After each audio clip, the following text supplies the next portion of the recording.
Okay, another question. These are great questions, folks. We're going to go to one that may be a little bit more of a beginner type question, or a how do I improve question, rather than a technical one. This is from Sarah. I've been swimming at pretty much the same speed for the past 2 years. If I try to increase my speed, I fatigue so quickly and feel like I'm out of breath. What is the first thing I should examine? If you're fatiguing quickly and you're out of breath, I think it's highly likely, and I'm a little bit handicapped by not actually seeing you swim, Sarah. But in my experience with when I meet people who have that, who describe that problem, it's that they're not balanced. They're using a lot of energy fighting gravity. And once you cooperate with gravity and learn balance and feel supported by the water, usually the breathlessness goes away, and because you are more horizontal in the water, there's less drag, and you swim faster without even trying.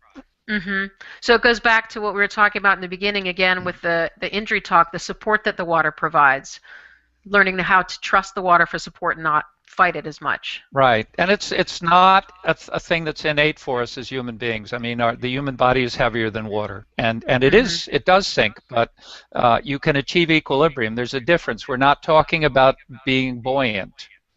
We're talking about finding equilibrium by a shift in how you position your body and where you have weight, and releasing certain weight into the water, and not lifting certain other body parts, and so on. So it's not innate. It's a learned skill, but it's something we have seen people learn in 30 minutes to an hour to a point where they hugely feel the difference. I mean, it's a lifelong thing, working on it, but it's something you can learn very quickly.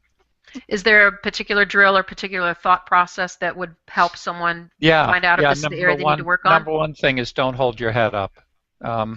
So here's a simple way to understand it. The human body's body composition, I just said we're heavier than water.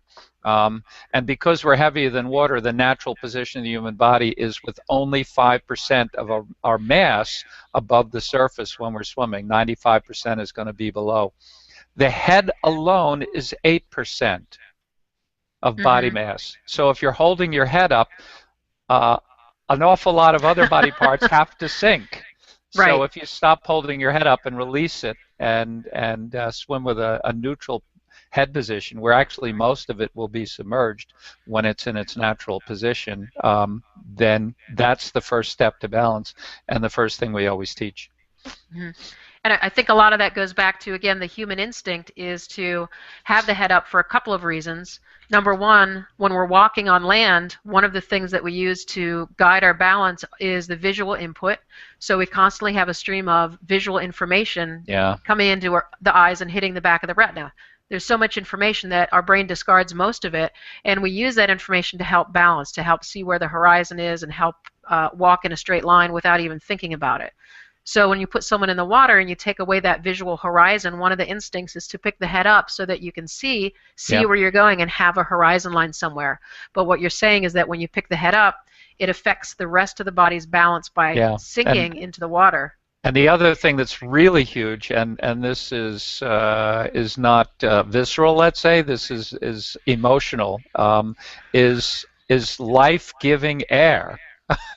is up above the air's surface. Up there. Up there, and right. So we tend to lift the head to avoid choking, which is another basic human instinct in the water. So these are innate instincts that we actually have to unlearn and replace with new instincts if we want to swim efficiently. Great. Sarah says thank you. You're welcome. Thank you for a good question. Great.